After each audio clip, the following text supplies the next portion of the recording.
Ahí estamos. Ok.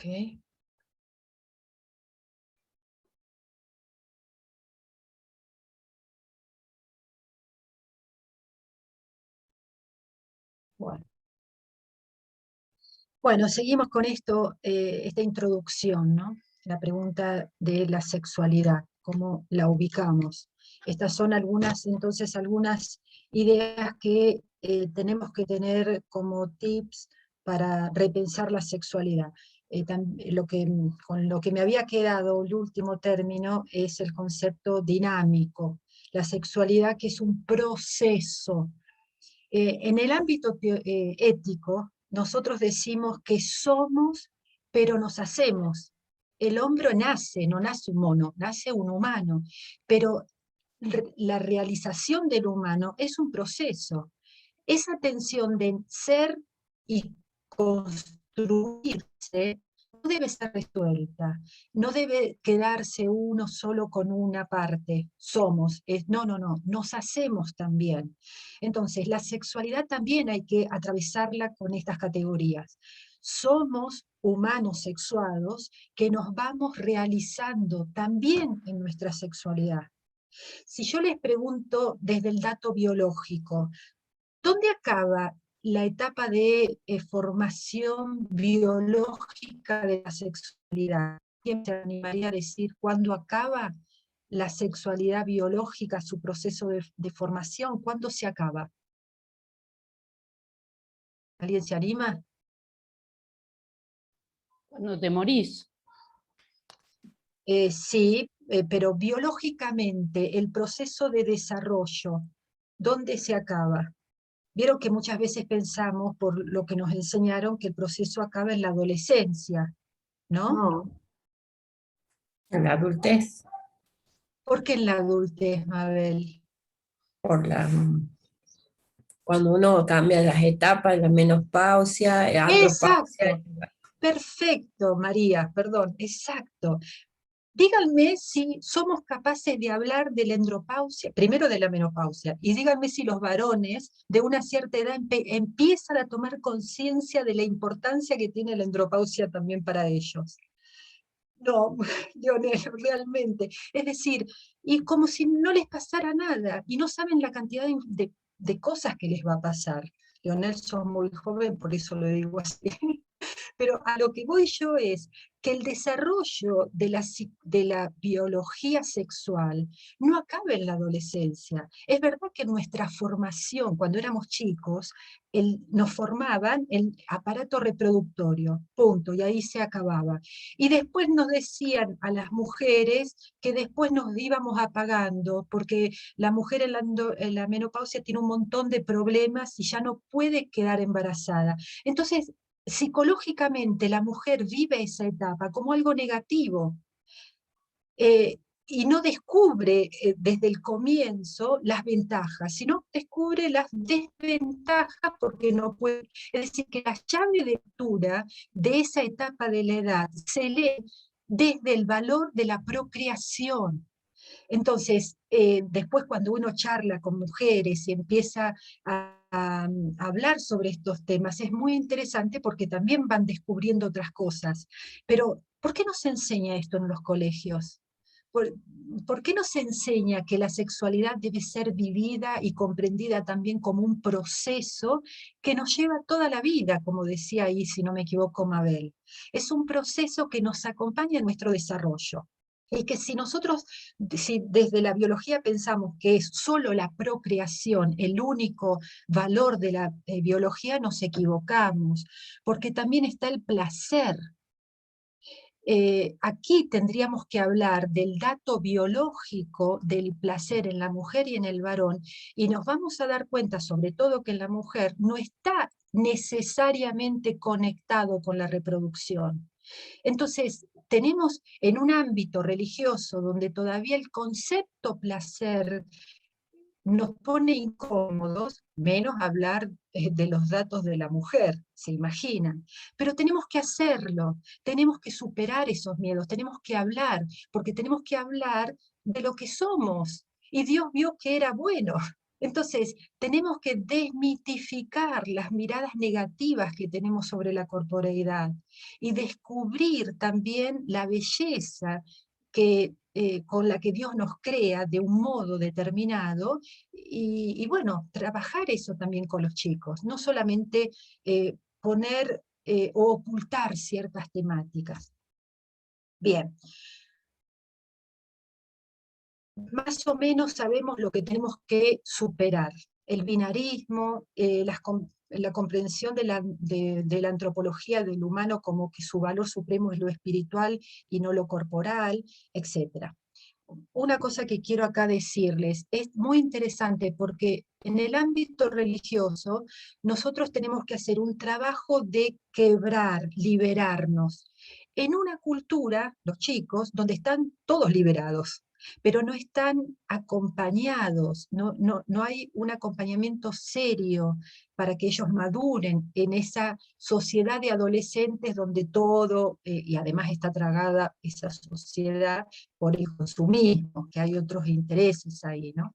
Entonces, estamos con un pie en un ámbito que tenemos que hacer un proceso de cambio y de quebrar, en una sociedad donde parecemos todos adolescentes, dentro también de la figura del consumismo, y que tenemos que dar líneas claras a los chicos.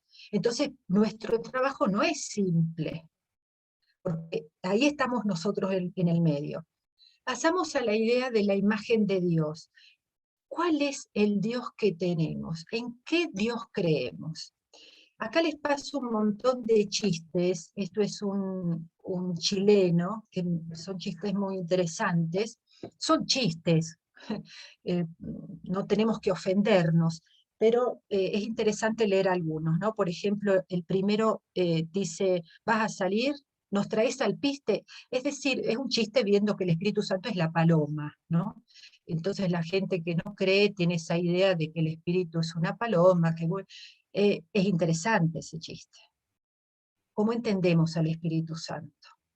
El Espíritu Santo en hebreo es la ruaj, es decir, hay una carga de diferencia de lo masculino que aparece el concepto de padre e hijo, que no lo vemos muchas veces. La ruaj, la espíritu, aparece en una tradición como fuego, viento, paloma. Pero si yo me quedo con esa imagen, tengo un problema, tengo un problema. Después, no sé, se acerca un año nuevo, algunos de ustedes le irán bien, a otros le irán mal. Mucha suerte con el sorteo, ¿no? Como si la vida fuese, a vos y te lo mandó Dios. Hay que aceptar lo que Dios te manda. ¿Cómo podemos creer que Dios manda pruebas? Pero que se divierte Dios con nosotros, que está tan aburrido, entonces nos manda pruebas. ¿Qué queremos decir con pruebas? Cuando una familia pierde un niño recién nacido y Dios se lo llevó porque era un angelito. Cuidado con esas expresiones, porque ¿qué imagen estamos mostrando de Dios? ¿Qué imagen estamos transmitiendo a los chicos cuando hablamos o damos sentencias? Dios eso no lo quiere. Sos vos la que no lo querés, es la cultura la que no lo quiere. Revisemos qué queremos decir cuando decimos o metemos a Dios. Dios te está mirando, me lo decían a mí de chica, ¿no? Cuidado, a una cierta edad era Dios te está mirando, como el gran hermano, ¿no? Ahí uno tenía la impresión de que podía pasar cualquier cosa. Eh, bien, les dejo los chistes y seguimos. Después les di a ustedes un texto de Mardones, no sé si lo llegaron a ver, que se llama Matar a nuestros dioses. En ese texto les di un capítulo o una parte que es el Dios de la imposición al Dios de la libertad. Pero en ese libro, que se los recomiendo, aparecen muchas otras imágenes que tendríamos que superar. Del Dios del temor al Dios del amor, del violento a la paz. Ustedes se dan cuenta que nosotros hasta, y todavía, bendecimos armas. Entonces, hay una incoherencia, que es normal, porque somos humanos, Pero el momento de la crisis lo que nos tiene que ayudar es a repensar. No estoy diciendo que tenemos que saberlo todo. Hasta nuestros padres también se equivocan. Pero lo importante es comprender que estamos en un proceso de madurez histórico, personal, institucional, y que lo que pensábamos antes, hoy podemos pensarlo de forma diferente. No estoy diciendo con esto que el día de mañana vamos a pensar que Dios es un dúo en vez de una concepción trinitaria, porque el dogma, que también hay que interpretarlo, ojo con eso, nos señala hacia dónde vamos, pero no nos determina. Muchas veces la gente se queda con la letra del dogma y no hacia dónde tenemos que ir. ¿Se comprende lo que estoy diciendo? Es decir, eh, esto es una época donde comprendemos la importancia que tiene el dinamismo en nuestro crecimiento. Entonces, hace mucho tiempo hacíamos guerras en nombre de Dios.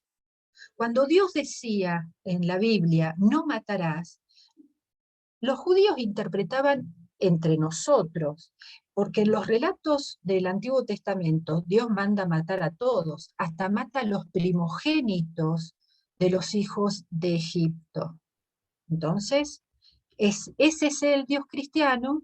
¿Qué hicieron los primeros cristianos no judíos? Dijeron, no, eso es un Dios malo, así que saquemos todo el Antiguo Testamento y nos quedamos con el Nuevo. No, no. Eso es parte del proceso de crecimiento y de entender quién es Dios. La Biblia está escrita por humanos dentro de culturas humanas que hay que ir atravesando y separando lo que pertenece a la cultura y lo que pertenece realmente a esa esencia de Dios. Bien, dentro de ese texto que yo les pasé, hay una parte que dice el Dios, perdón, yo no logro ver porque me aparece una figura arriba, pero hay un título, el Dios represivo, y después no sé qué dice. A ver si alguien puede leerlo por mí. El punto B, ¿qué dice ahí? El Dios represivo de la sexualidad. Ahí está, gracias, porque no lo puedo ver, no sé, me baja algo ahí que no me permite ver. Bueno, en el texto que yo les di está esta parte, ¿no? Por el horario no me voy a poner a leerlo todo, sino solo explicar que la relación entre Dios y sexualidad en la tradición fue bastante negativa. Prevaleció una letra negativa en vez de positiva en nuestra tradición, de represión, de juicio, y eso es lo que nosotros seguimos teniendo, consciente o inconscientemente. Como dice y subrayé ahí, en nombre de Dios se han construido culpas, se ha amargado y decepcionado. Hay gente que muere, eso no somos conscientes. Hay gente que muere de amargura, de sentirse excluido, porque en nuestros discursos decimos Dios no quiere. Tenemos que hacernos cargos de las muertes que estamos produciendo. Personas que se sienten tan excluidas, eso en el ámbito de la homosexualidad, ahora no tanto, pero en los años 50 y 40, rastré la cantidad de suicidios que hubo de chicos porque no eran aceptados en sus familias, porque vivían una sexualidad que en la familia Dios no quiere eso, y los marginaban y los excluían. Hagámonos cargo como cristianos de que Dios no tiene que ver con esas muertes, son muertes hechas por nosotros, no por Dios.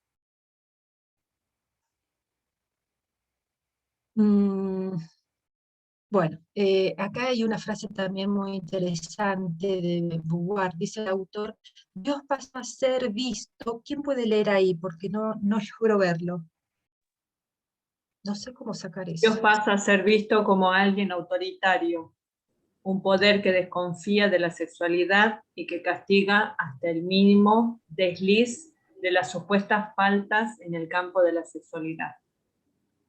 Este Dios norma cae un doloroso sentimiento de vergüenza y de ser indigno. No es extraño que personas inteligentes y de fuerte personalidad, como Simone de Beauvoir, no sé cómo se pronuncia, Beauvoir. Simone de digan, Beauvoir. bueno, digan, cuando descubrí el placer de lo sensible, dejé de creer en Dios, pues Él me priva de la tierra. Bueno, hasta ahí, ¿no? Un Dios represor. Hagámonos cargo de esto. Alguien que es ateo, la pregunta es ¿por qué alguien es ateo? ¿Qué imagen de Dios estamos transmitiendo para que una persona quiera ser ateo? Nosotros somos muy responsables de las sociedades también en cuanto a las imágenes de Dios que estamos transmitiendo, ¿no? El chiste está muy bueno, a mí me gusta mucho, dice, sabes que no soy un Dios castigador, ni mucho menos, hijo mío, dice Dios Padre a Jesús, al Hijo, pero si no te comes todos los garbanzos, tendré que enviarte a la tierra a limpiar los pecados de la humanidad. Esta concepción de que Dios Padre envía a su Hijo para que lo maten y sufra y llore y la pase mal, sigue siendo en las personas fuerte. Esta idea de un Dios vengativo, que porque el hombre hizo entrar el pecado en el mundo, alguien se tiene que hacer responsable y pagar del daño. Esa idea, que es una idea que aparece en el ámbito teológico previo al cristianismo, porque no solamente del cristianismo, hay que revisar esas interpretaciones. Cuando decimos que Dios es el Cordero de Dios, no estoy diciendo que ahora no lo tenemos que decir, pero tenemos que interpretar que es una expresión que no está diciendo que ese Cordero lo mandó Dios para que sufra y la pase mal. ¿Qué imagen de Dios estamos transmitiendo entonces si creemos en eso, ¿no?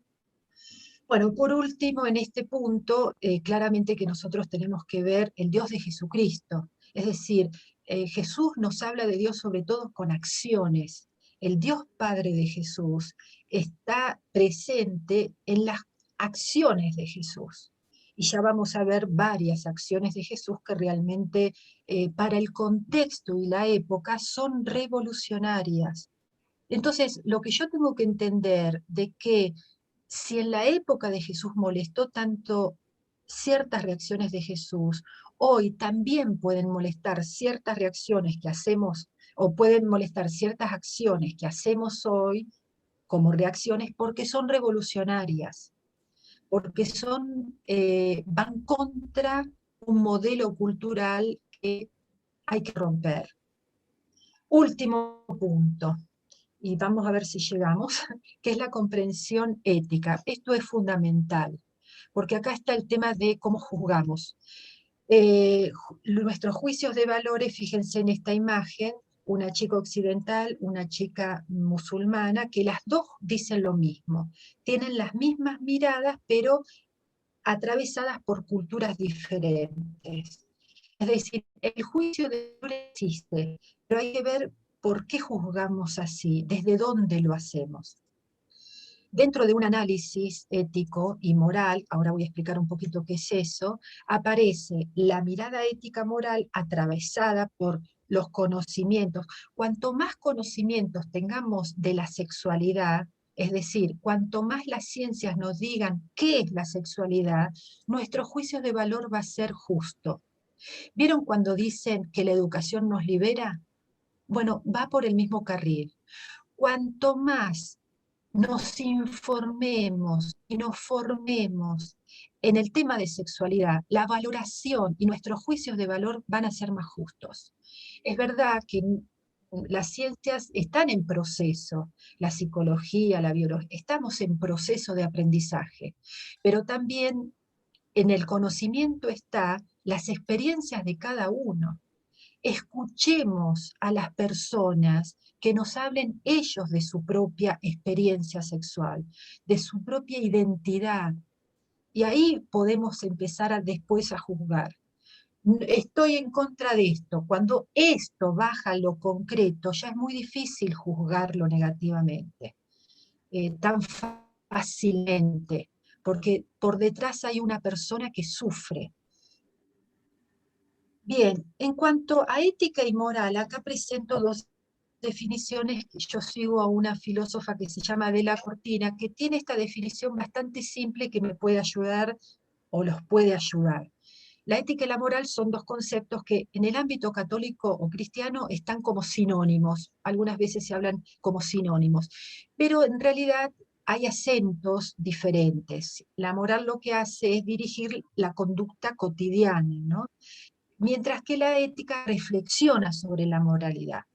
Fíjense el chiste de el que aparece a la izquierda, esta mujer que dice, ¿quién ha puesto en manos de este niño ese malsano objeto de iniciación sexual? Es decir, ella hace un juicio moral, ¿no? Y nosotros hacemos una valoración ética.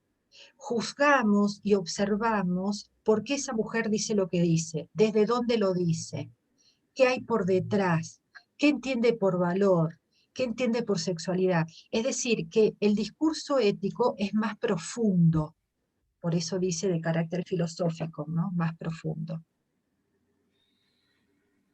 Último punto. También les di dentro de estas revisiones que hay que hacer, acuérdense que vimos las antropologías, la imagen de Dios y ahora cuáles son aquellas éticas que debiéramos superar.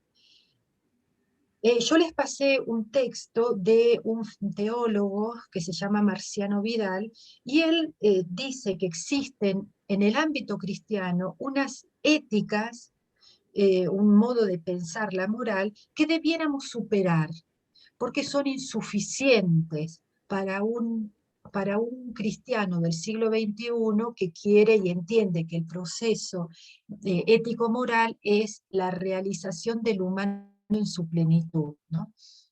Bien, estos modelos él los agrupa en dos momentos, en dos pies, no sé cómo llamarlo. Aquellos modelos basados en la heteronomía, es decir, la heteronomía es algo que viene desde afuera me viene la norma, el juicio, es decir, desde afuera me dicen lo que yo tengo que hacer, y aquellos modelos basados en la naturaleza humana normativa. El segundo modelo, basado en la naturaleza normativa, claramente son modelos que tienen como base la antropología biologicista, es decir, interpretar que la moral nace desde ese dato biológico, o se apoya. Hay una fuerte tradición en la Iglesia donde aparece ese concepto expresado en la idea de ley natural. Nosotros podemos seguir usando el concepto de ley natural, pero tenemos que repensar lo que queremos decir con él.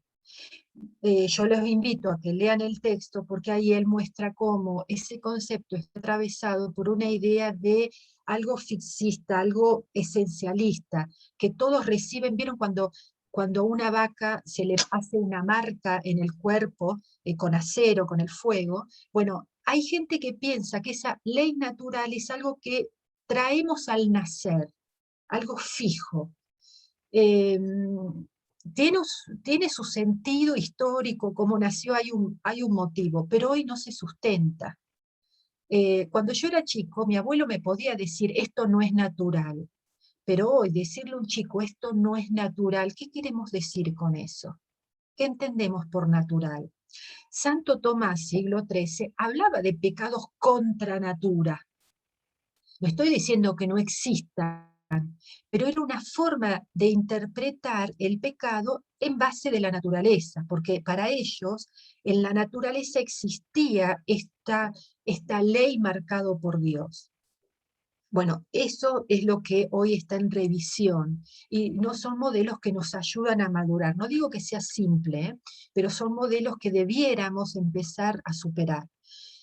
En cambio, los otros modelos de la heteronomía que están en el primer lugar, miren la cantidad de morales que existen, basados en la prohibición, en el mito, en la obligación extrínseca, etc. Estos modelos que tienen en común, desde afuera me dicen lo que tengo que hacer. Cuando un chico es chico, en la niñez, en cierta etapa de la vida de la adolescencia, etc., claramente vive una moral heterónoma. No es lo mismo un chico de jardín, de primaria o de secundaria, su heteronomía, porque está en un proceso de formación. Al nene de 3 años, si yo lo tengo frente a un, no sé, un balcón y se puede caer, yo no le voy a dar una lección sobre lo que es la vida y la muerte. Yo le digo porque no hay punto.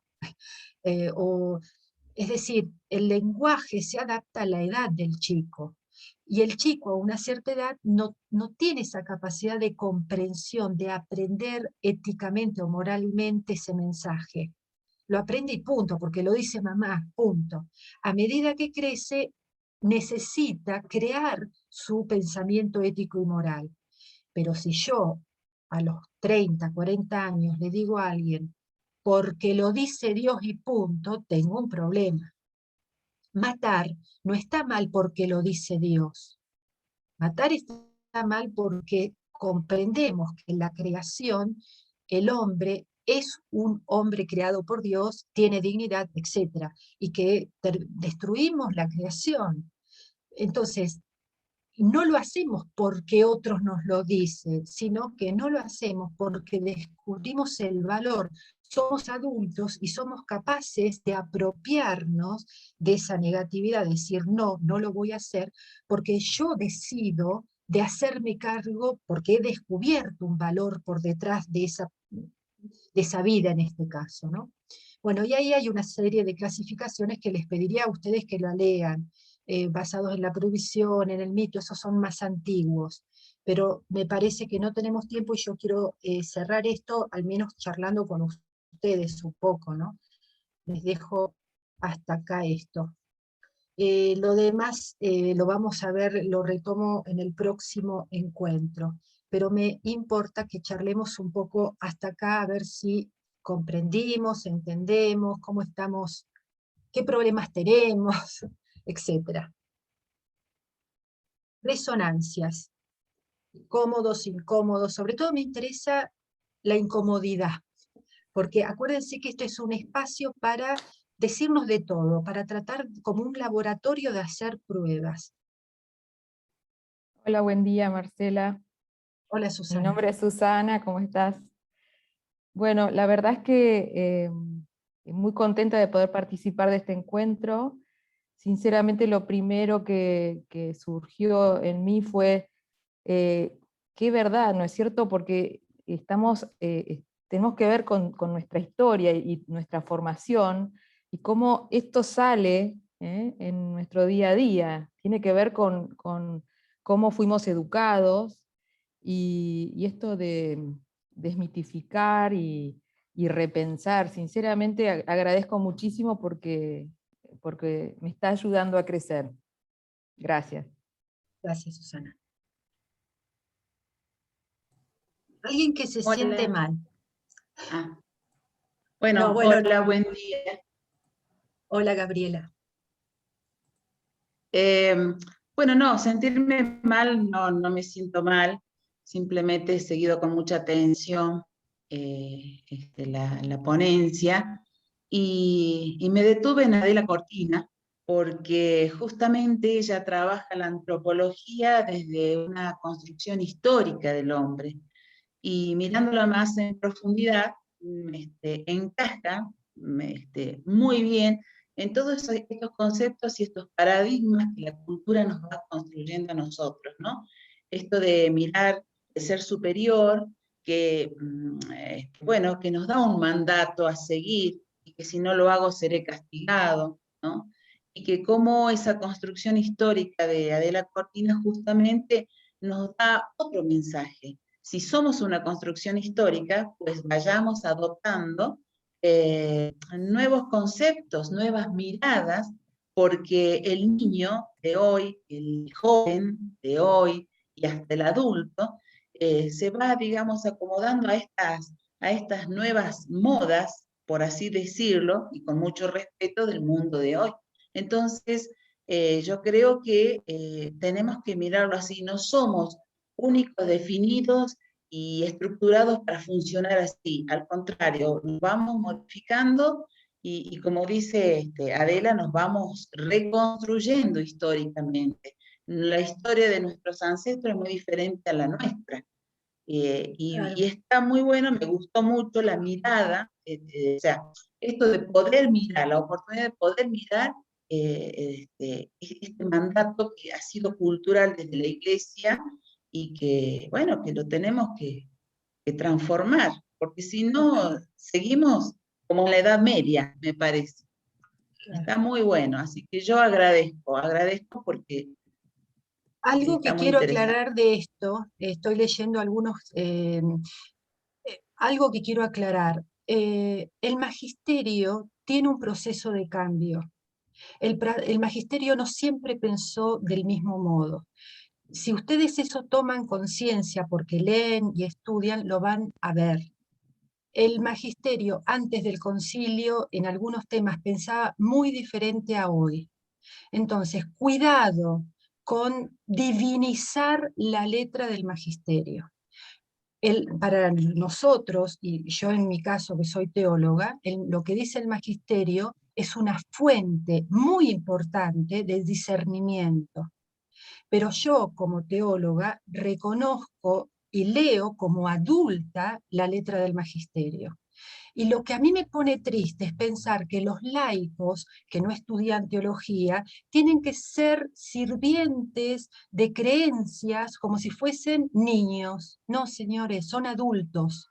Entonces, empecemos a estudiar seriamente, empecemos a crear espacios de estudio, hagámonos cargo de esto, porque no podemos permitir siempre que es mucho más cómodo que nos digan lo que tenemos que hacer. No estoy diciendo que el magisterio no tiene la función de decirlo, totalmente, porque esa es su función. El magisterio es el que discierne y presenta la verdad de Dios. Pero el magisterio está lleno de hombres, hombres en este caso, que están atravesados por escuelas teológicas. Y en el magisterio hay distintas posturas que hoy se notan más que en otra época. Vuelvo a decir, el magisterio de Alemania, dentro de un par de días, va a ser una manifestación multitudinaria para bendecir a las parejas homosexuales, después de un escrito de la congregación que dice que no, y de un papa que en sus comportamientos está mostrando que no está tan convencido de lo que dice un espacio, la Congregación de Doctrina de la Fe. Seamos en esto adultos. Es decir, no, la Iglesia como madre es madre de un pueblo de adultos. Vuelvo a decir que el respeto y la obediencia hacia el magisterio para un cristiano es importante, pero no somos niños, somos adultos. Entonces, es muy importante la formación. Cuando la Iglesia consideraba que, no sé, hacía una lectura de Adán y Eva como un hecho histórico, hoy nadie discute eso. Hoy nadie se pone a pensar de que el magisterio dice que Adán y Eva existieron históricamente. Pero en una época sí. En una época, vayan a Pío XI, prohibía los matrimonios entre personas de iglesias diferentes. Pío XI, en una encíclica Casti con Nube, condena a las parejas de matrimonios entre cristianos y ortodoxos. Después del concilio, eso se superó. Entonces, el magisterio también es dinámico, es dinámico.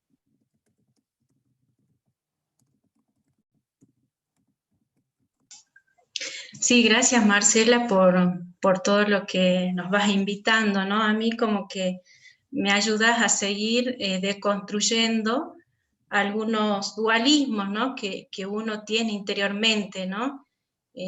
Yo soy agustina, misionera, y en la vida religiosa también tenemos que seguir abordando estos temas desde el ámbito, desde el ser mujer, ¿no? Yo me hacía reír una vez que yo expresé, por ejemplo, a mí me da placer, ¿no?, estar con mis amigas, y me miró una señora como diciendo, usted es hermanita. Le digo, a las hermanitas también sentimos placer, ¿no? Pero bueno, como ir deconstruyendo algunos términos, algunos lenguajes que no nos hacen bien, no nos hacen bien a nuestra familia, ¿no?, eclesial. Creo que esto que vos decís, tenemos que ser adultos, y también yo como que estoy en la vida religiosa es lo que sueño. Así que muchas gracias. Buenos días a todos.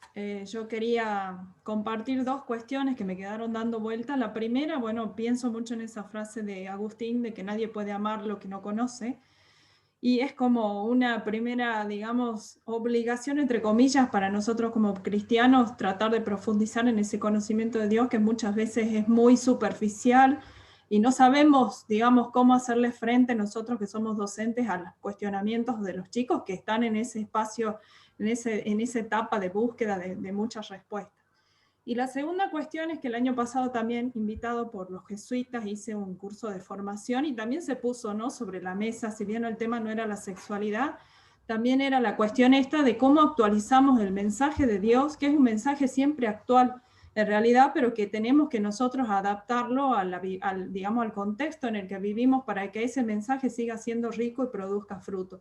Y una de las cosas que se dijeron era esto, ¿no? La distinción entre lo que es la espiritualidad, lo que es la doctrina, y que muchas veces se encara el espacio de religión como una especie de catecismo, en donde la regla, la norma es lo primero y no se propone la vivencia. Y ponían mucho el acento en esto de que Dios entra o llega a nosotros por el contacto con otra persona, o sea, somos intermediarios. Entonces, mucha más la responsabilidad de nosotros como cristianos, como creyentes, ver qué idea de Dios, ¿no?, estamos encarnando en nuestra vida, en nuestras palabras, en nuestros gestos. Y bueno, les dejo ahí como para que alguno que si no lo conoce, digamos a Cristóbal Fones, que tiene una canción muy bonita que se llama Tu Modo, y donde él dice, ¿no?, enséñanos a hacer un poco, a compartir ese tu modo para humanizar a los demás. Eso nada más, muchas gracias. Gracias, Inés.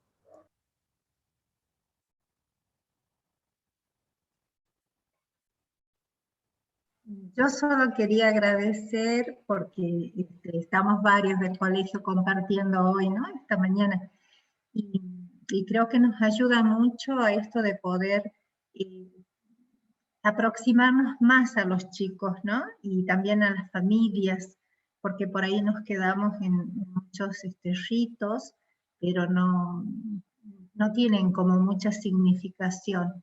Entonces, descubrir esto o poder ir juntos haciendo el descubrimiento, para mí, en lo personal, es muy gratificante, ¿no?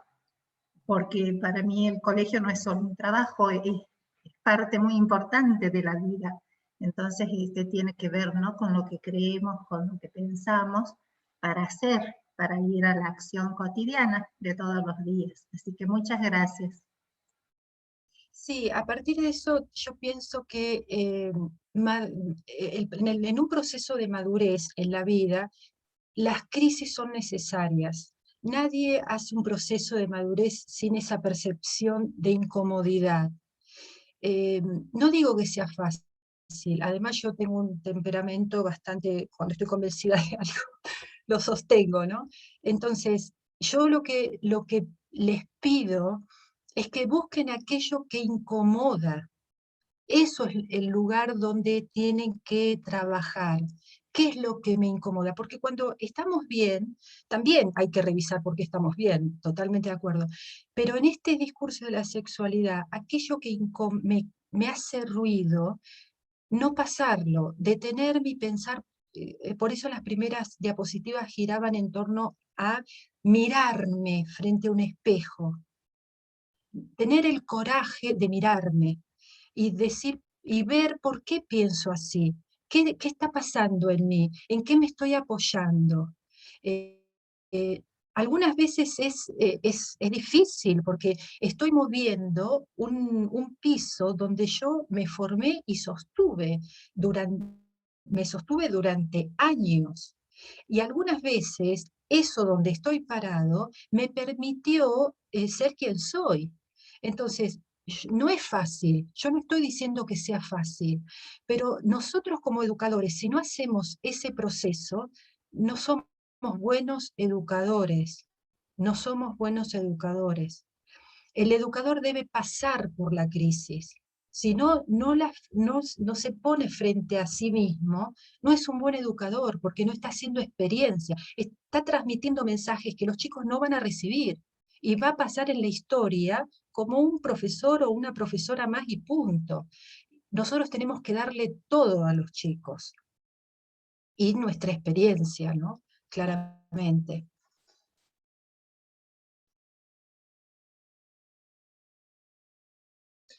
Yo no sé si es algo que me incomoda, pero es algo que soy consciente de que está en el inconsciente de todo ser humano, sobre todo los que somos más grandes, ¿no? Cuando vos decías las frases que decimos a veces, refiriéndose a Dios o refiriéndose a la cultura o al modo de ser o el de estar, ¿no?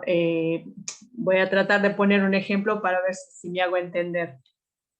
Yo si veo a una chica acostada en el patio con las patas todas desparramadas, mi pensar es decir, bueno, estás en una institución, estás en un lugar diferente. Si estás en la playa no te digo nada, pero si estás en la institución sí te digo sentate, ¿no?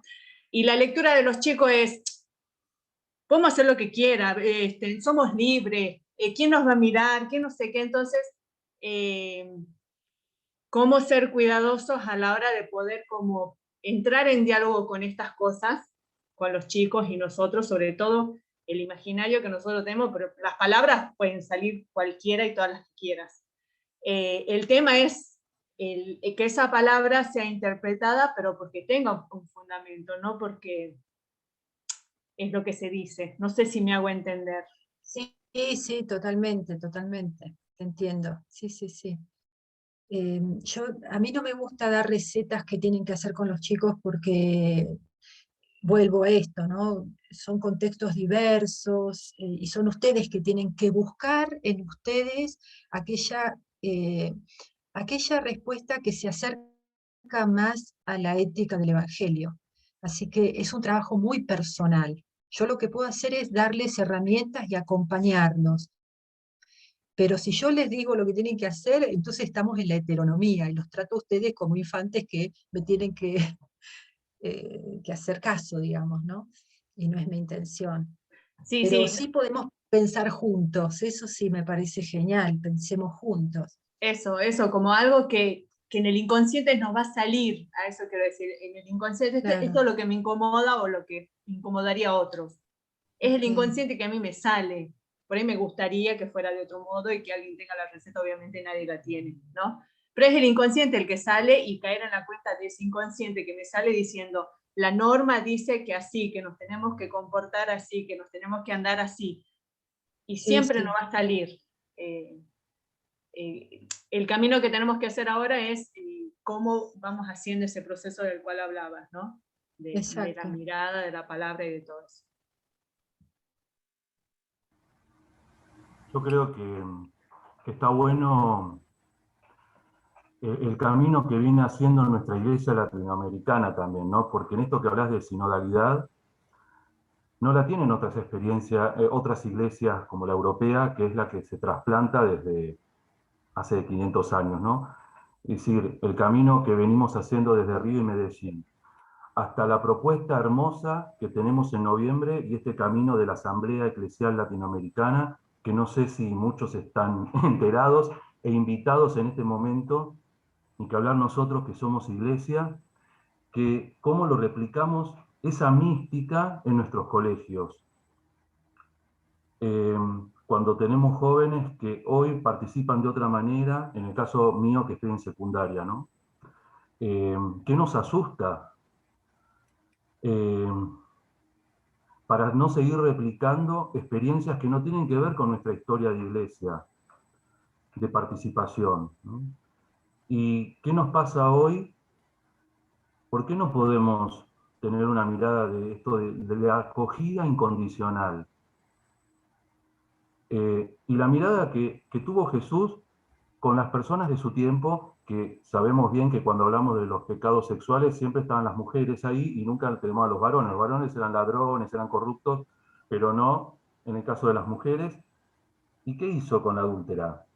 ¿No? ¿Qué 3 pasos hizo? Que no es lo que hacían los demás.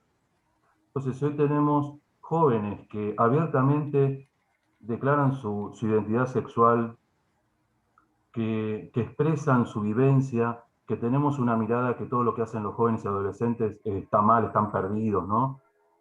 Replicamos también miradas antiguas de prejuicio, ¿no? La que tuvieron nuestros padres y abuelos con nosotros, como un destino circular pareciera, ¿no? ¿Y cómo caminamos junto a los pibes hoy? Sin caer en un relativismo moral, ¿no? Pero ¿cómo lo acogemos a los pibes hoy? ¿Cómo los hacemos sentir amados por nosotros? Esas dos cosas, ¿no? Experiencia de iglesia y caminar junto a ellos como Jesús caminó. Yo Gracias. una cosita que te agradezco, Marcela, pero estaba pensando, ¿no? Yo soy catequista, pero descubro en esto una dificultad enorme, ya no para el catequista, sino para todo evangelizador, ¿no? Porque, por lo que vos decís, está claro que la reflexión y lo que vamos reinterpretando de la revelación se va distanciando mucho de lo escrito, ¿no? Entonces, hay un peligro que cada uno de nosotros crea interpretar algo y encima eso lo ponemos, puede suceder, en voz de la iglesia o de Dios, ¿no? Entonces, estos encuentros para mí son extraordinarios, porque, bueno, por un lado, por tu estudio y demás, yo me acerco en vos a una reflexión académica, si se quiere, ¿no? La contrasto con mi reflexión y entonces me da elementos. Pero yo más de una vez expresé, digo, claro, el catequista entra al aula con algo escrito que no puede repetir, pero cualquier cosa que yo diga puede estar mal y puedo estar formando mal. Por supuesto que pasa en todas las leyes, en todas las materias humanísticas, porque hoy un profe de historia puede hacer daño, porque obviamente va a contar desde su visión, ¿no? Pero en esto, como encima nosotros a veces cometemos el error de hablar en nombre de la iglesia o de Dios, digo, qué lindo esto, ¿y cómo hacemos para apurar una reflexión escrita que nos ayude? Pues si yo entro con el catecismo, con estos temas, a la iglesia, y digo, bueno, lo dice la iglesia. Ahora, y si no lo meto, también. Pero esa interpretación, no sé si me logro explicar, es hasta Miren, los peligrosa. chicos, yo tengo una experiencia de trabajar algunos años en colegios secundarios también, y me acuerdo que en el 2000 estaba el año santo y el sacerdote me había dicho que le hablara con los chicos para que ganaran indulgencias. Las indulgencias siguen siendo, más en esa época, digamos, una parte, digamos, de la iglesia. Yo tenía dos formas de presentar las indulgencias, como algo literal o interpretar las indulgencias a los chicos. Es decir, chicos, vayan a tal y tal iglesia, hagan esto, esto, esto, así se ganen y van directamente al cielo. Esa sería una interpretación literal. Si yo en cambio presento el sentido histórico, lo que es un rito, es decir, busco creativamente cómo acercar esto que nació en una época con una cierta intención y por una cierta necesidad, pero que sigue estando y que yo puedo aprovechar el rito y el sentido porque me enriquece.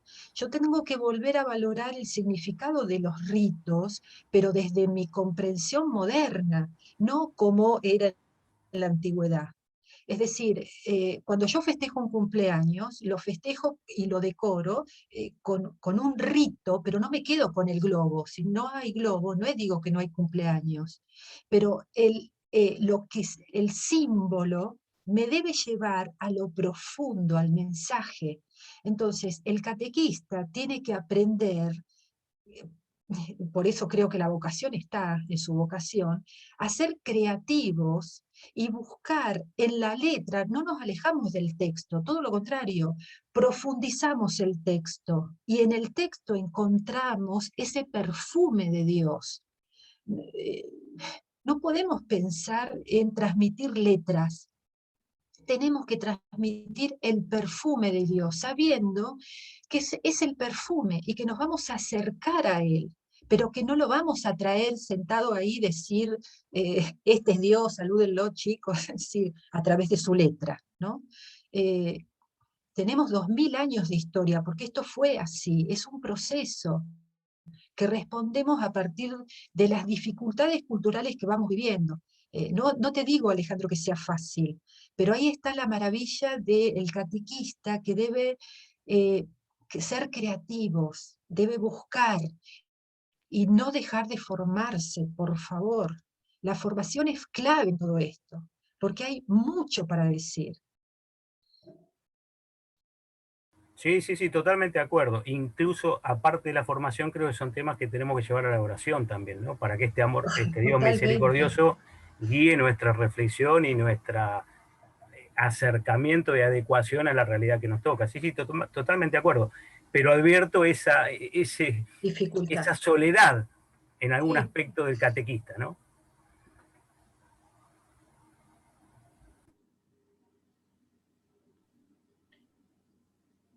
Bien, si no hay más preguntas por respeto del tiempo que habíamos pautado, ya nos hemos pasado 15 minutos.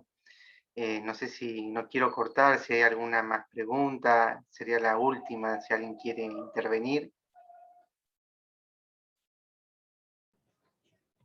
Maxi, aprovecho yo, puede ser. Simplemente, Marce, yo sabía a quién iba a encontrar esta mañana y estaba feliz y expectante por lo que íbamos a tener esta mañana. Y ahora que ya lo tuvimos, estoy mucho más feliz por lo que pudiste generar en nosotros y en cada uno. Así que realmente arranco este fin de contentísimo y pleno con todo lo que nos regalaste y lo que generaste a nosotros sobre todo. Muchas gracias. Gracias, Lionel. Van a pensar que sos mi pariente. Soy tu fan, eso sí. Fue un alumno mío. Yo, por mi parte, agradezco también, Marcela, creo que es re importante, ¿no? Y también con lo que decía Alejandro recién, da un minuto.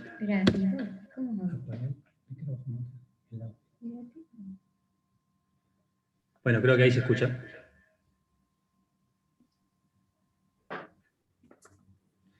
Somos dos acá y tengo eco. Miren que veo.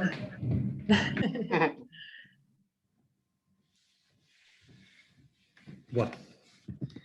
No, digo que me parece muy importante eso que decía Alejandro, de cuando uno está en la clase, efectivamente uno tiene que llevar la palabra de la Iglesia. El tema es, me parece que lo que hay que trabajar es tener esa conciencia de qué lejos está uno de poder poseerla, o tener toda la claridad, o poder agotarla, ¿no?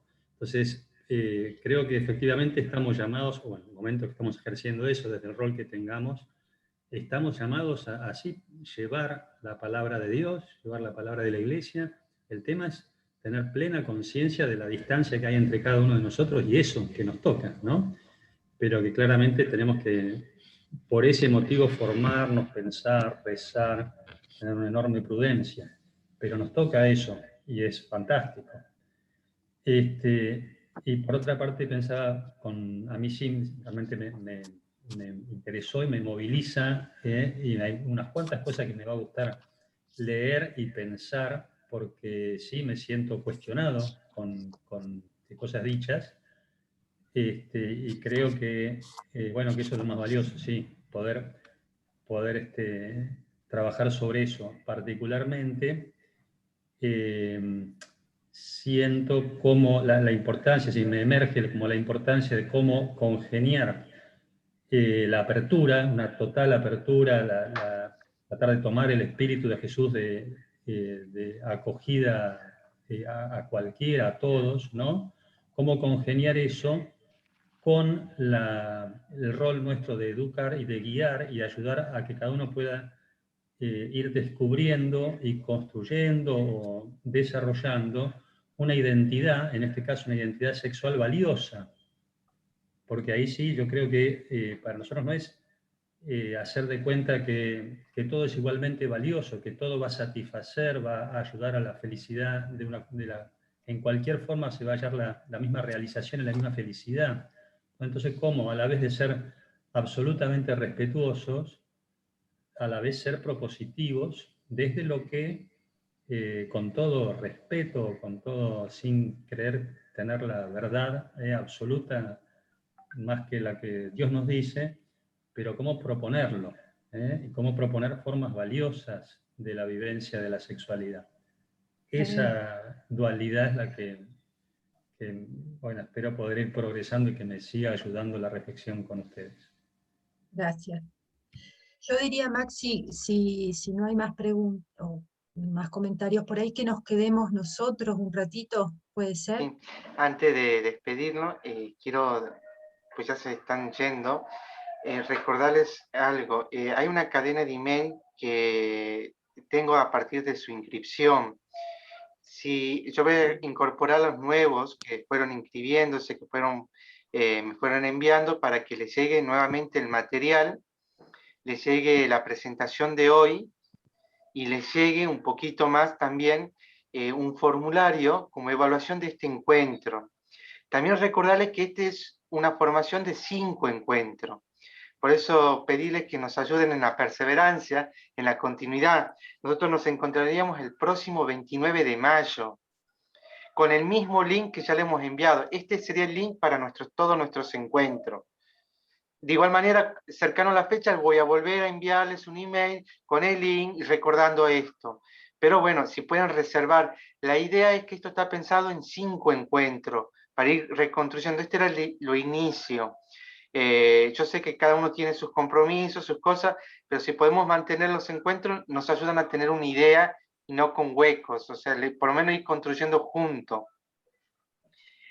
También pedirles, yo voy a hablar con los directores generales, le voy a presentar la listita de las personas que se sumaron a la capacitación, para que a partir de esa lista, no es de asistencia ni de más ni de bien, sino para que ese equipo que está participando de este encuentro puedan volcar ahí sus dudas, sus comentarios más bajados a la realidad de cada colegio. Quiero hacer esta aclaración. Desde el equipo de titularidad, nosotros vamos a dar fundamentos generales, pero cada colegio, desde su realidad, va a hacer sus propios proyectos de ESI. Eso es lo que, y esta formación es para comenzar a enriquecer los proyectos de ESI que ya tenemos. Así que bueno, eso es replantearnos, volvernos a ver. Eso sería como el marco de lo que estamos haciendo de esta propuesta. Y quiero cerrar con esto, muchísimas gracias por su tiempo, muchas gracias por aceptar su propuesta, y bueno, ya tiene mi email. Si no lo piden ahí a los directores, a los directores generales, ellos tienen mi email para que puedan facilitarme preguntas, inquietudes, y en la medida de mi tiempo poder ir respondiendo. Disculpen los que no les pude responder a tiempo, pero bueno, se me desbordó en estos 2 últimos días, por público conocimiento, que ya nos pasó aquí en Buenos Aires. Pero bueno, desde ya, no sé si Marcela querés decirles algo, si no ya seríamos como... No, está bien, creo que ya les dije demasiado, así que les agradezco mucho, les agradezco a todos. Bien, buen fin de semana, buen domingo, y que arranquemos una buena semana. Muchas gracias. Gracias.